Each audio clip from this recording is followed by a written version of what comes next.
serie de servicios de los que tú puedes usar. Y un área de descanso es aquel lugar fuera de la carretera, normalmente está asfaltado, donde te paras para descansar. Estiras las piernas, descansas, comes algo que lleves tú, tal. ¿Por qué? Porque no hay nadie. Vale. Me saca la grúa al área de descanso, descargamos la moto como podemos y me dice que se tiene que ir. Me llama el seguro y me dice que están gestionando el tema de la grúa, que le dé la posición exacta de donde estoy. Le di la posición exacta y me dice que ya me llamarán. Pasada una hora, vuelvo a llamar al seguro y me dicen que están con ello, pero que le está resultando muy difícil encontrar una grúa. Porque, bueno, Islandia no es Francia, ni Alemania, ni Italia, ni España, y que le está costando mucho trabajo. Que no me preocupe, que están en ello, que no me preocupe, que no se olvidan de mí. Todo esto estamos hablando que eran ya las 3 de la tarde, hora islandesa, ¿vale? Son 2 horas menos que aquí. Sigo allí, esperando, vale. Hacer hincapié en lo que dije en el otro vídeo. Viento, frío, lluvia y sin un lugar donde poder sentarte, porque es como, no sé si veis dónde estoy, es algo parecido, pero asfaltado, ¿vale? Entonces, a las 4 vuelvo a llamar, vuelvo a decir lo mismo, a las 5 vuelvo a llamar, vuelvo a decir lo mismo, y ahora cuando llamo a las 5 me dice la operadora que le está resultando casi imposible encontrar un servicio de grúa porque le están pidiendo barbaridades de dinero por ir a recogerme. Exactamente me dijo que le estaban pidiendo sobre unos 1.500 euros por ir a recogerme, y estaba a 30 kilómetros de la capital, ¿vale?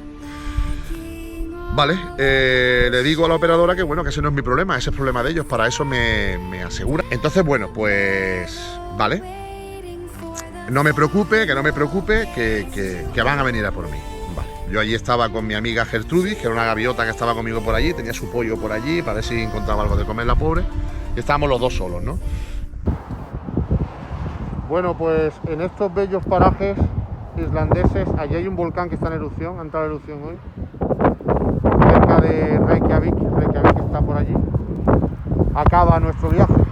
La moto, el cardan ha decidido romperse, ahí lo tenéis.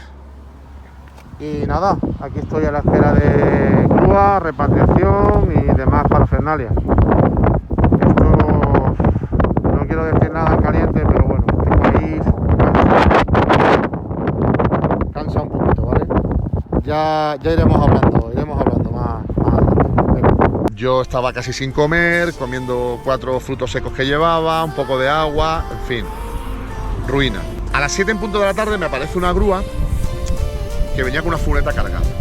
Entonces se para el gruista, que después resultó ser el jefe del servicio de grúa, al cual, si ve el vídeo, le agradezco en el alma lo bien que se portaron conmigo, tanto el servicio de grúa como él, como el gruista, que me recogió luego. Y me dice que no me preocupe, que en media hora está ahí para recogerme, ¿vale? Efectivamente, en media hora me llega otra grúa con un gruista, me recoge, cargamos la moto como podemos y nos vamos. Cuando vamos de camino le pregunto que a dónde me va a llevar y qué vamos a hacer a partir de ahora. Entonces él me dice que él tiene ordenado descargarme la moto en la puerta del concesionario y llevarme a mí a un camping o a donde yo crea conveniente. Entonces le digo, no, espera. Llamo al seguro, le digo lo que me ha dicho él y me dice que no, que va a hablar al seguro ahora mismo y que me van a llevar al servicio de grúa y allí me tengo que quedar esperando a un taxi que me va a llevar al hotel, que ya me está gestionando el seguro. Vamos a su base, descargamos la moto. Vale.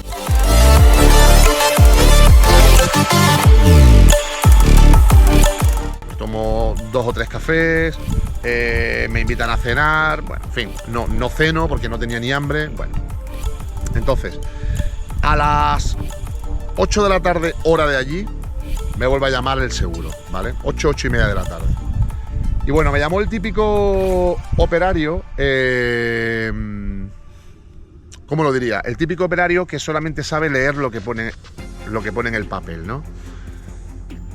Entonces me dice, vamos a ver, mire usted, la repatriación suya no hay ningún inconveniente. Tiene usted 3 días para venirse. Si no se quiere venir hoy, porque ya hoy evidentemente a la hora que es, no hay aviones, no se puede comprar un avión y llegar corriendo a coger el avión. Se puede usted venir mañana, pasado o al siguiente. Pero el problema, entre comillas, está en la moto. La moto será repatriada siempre y cuando tenga más de 8 horas de mano de obra o esté más de 3 días inmovilizada en el taller, porque no tengan la pieza, porque no sean capaces de arreglarla antes de 3 días, etc. Vale, yo como tenía la cabeza en aquel momento, pues bueno, vale, no hay ningún problema y tal. A los 5 minutos me vuelve a llamar otra vez una chica del seguro y me dicen que les resulta imposible encontrar un hotel, que no hay hoteles disponibles para dormir esa noche. Y a los 5 minutos me viene el gruista y me dice que nos vamos al hotel, que no hay ningún problema. En fin, ya no sé quién consiguió ese hotel, no lo sé. Ya os pondré también alguna imagen del hotel, que creo que la tengo.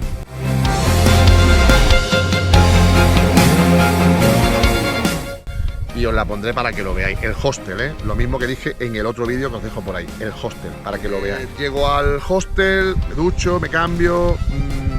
y entonces fríamente me pongo a darle vueltas a la cabeza y pienso, y digo, bueno, si en caso de que el concesionario la avería sea poca, que hoy en día me río de lo poco, pero bueno, en caso de que la avería sea poca y me la arreglen, yo el barco que tenía reservado ya lo he perdido. No hay más billete de barco. Me tengo que quedar 3 días más en la isla.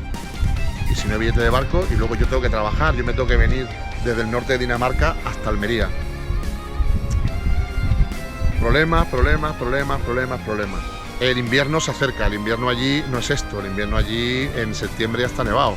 En fin, me acosté a la 1 de la madrugada y a las 3 me levanté, dándole vueltas a la cabeza, buscando empresas que me pudieran traer la moto en caso de que me dijeran que no me la repatriaban. A 6 de la mañana, hora de allí, 8 de la mañana aquí, recibo una llamada telefónica del seguro. Un operario totalmente distinto al que me atendió por la noche. Se nota que es un operario que lleva mucho tiempo en su trabajo. Le cuento el problema, le cuento que no he pegado ojo mirando, pensando siempre en lo mismo, y me dice que bueno, que no me preocupe, que no hay ningún problema, que va a dar orden al interventor de que la moto es una moto muy cara, de que he perdido el barco y de que la moto automáticamente se repatria para España, que no me preocupe absolutamente por nada. Para que veáis la actitud de un operario y otro, ¿no? Sin reprochar y sin recriminar nada al operario de la noche, que estaba haciendo su trabajo perfectamente. Entonces, bueno, pues ya ahí empieza todo el tema de la repatriación, ¿vale? Le digo que me dé el vuelo de las 11:30 de la noche, le digo que por favor si me pueden dar un coche de alquiler una vez que llegue al aeropuerto de Barcelona, me ponen el coche de alquiler, me bajo abajo a la recepción del hotel, del hostel, me recojo un taxi, me lleva al servicio de grúa, me vuelvo a tomar otro café, me ofrecen desayunar, me ofrecen comer, me ofrecen de todo. Me voy a la moto, cojo lo imprescindible, dejo lo no imprescindible en la moto, me vuelvo a montar en el taxi, me lleva al aeropuerto y ahí me quedo esperando hasta las 11:30 de la noche al avión. Llego a Barcelona a las 5 de la mañana, espero que abra la empresa de alquiler, cojo mi coche y me vengo para Almería. El coche de alquiler me lo dieron por 3 días, o sea, maravilloso, bien. Único problema que ha tenido la repatriación, ya no sé si ha sido culpa del RAC, culpa de las empresas auxiliares, no sé de quién habrá sido culpa. La moto me ha tardado en venir desde Islandia hasta Almería, me ha tardado en venir 3 meses. Para ser exacto, 2 meses y 20 días. Averié el día 3 de agosto y llegó a Almería el 26 de octubre. Sin saber dónde estaba la moto, sin saber cómo estaba la moto, sin saber si me habían robado algo de la moto. Y la moto ha llegado perfectamente. No me han robado nada, no me han roto nada. Lo único que tengo roto es una tapa del tubo de escape, pero bueno, no sé si ha sido culpa mía a la hora en el viaje, se me rompería en el viaje y yo no me di cuenta, o ha sido en el transporte, no lo sé. Tampoco voy a reclamar nada porque eso tampoco vale nada. Entonces, ya os digo, se han portado estupendamente. Tanto Borja, que está aquí en la sede de Almería, ¿no?, como el RAC Cataluña, que se ha portado estupendamente. Conclusión de todo el rollo este que os he contado. Yo antes viajaba muy libremente, siempre tenía el RAC, pero bueno, nunca me había preocupado cómo funcionaba el tema de las repatriaciones y demás, ¿no? Yo aconsejo que antes de viajar al extranjero os informéis bien con vuestro seguro cuáles son vuestras condiciones, porque os podéis llevar una sorpresa muy desagradable. Y lo sé, os lo digo por experiencia. No es lo mismo quedarte tirado en Zamora que quedarte tirado en Reykjavik. No es lo mismo, ¿eh? No es lo mismo quedarte tirado en Lyon que quedarte tirado en Reykjavik. No es lo mismo. Aunque parezca una obviedad, pero no es lo mismo. Por todo. Idioma, temperatura, precio, dinero, lejanía, la familia por un lado, tú por otro, la moto en otro sitio. En un momento dado, si no te repatrian, puedes alquilarte una furgoneta, darte un palizón y cogerla tú.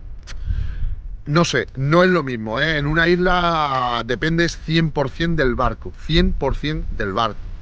Del barco, de la empresa transportista, de contenedores, de muchas cosas. Entonces, pues miradlo bien, miradlo bien, comprobarlo bien antes de iros de viaje porque os podéis llevar una sorpresa muy desagradable, ¿vale? Nada más, solamente un vídeo para aconsejaros eso. Si os ha gustado, dadle al like, suscribiros al canal, compartirlo y bueno, cada vez somos más. Gracias y hasta el siguiente.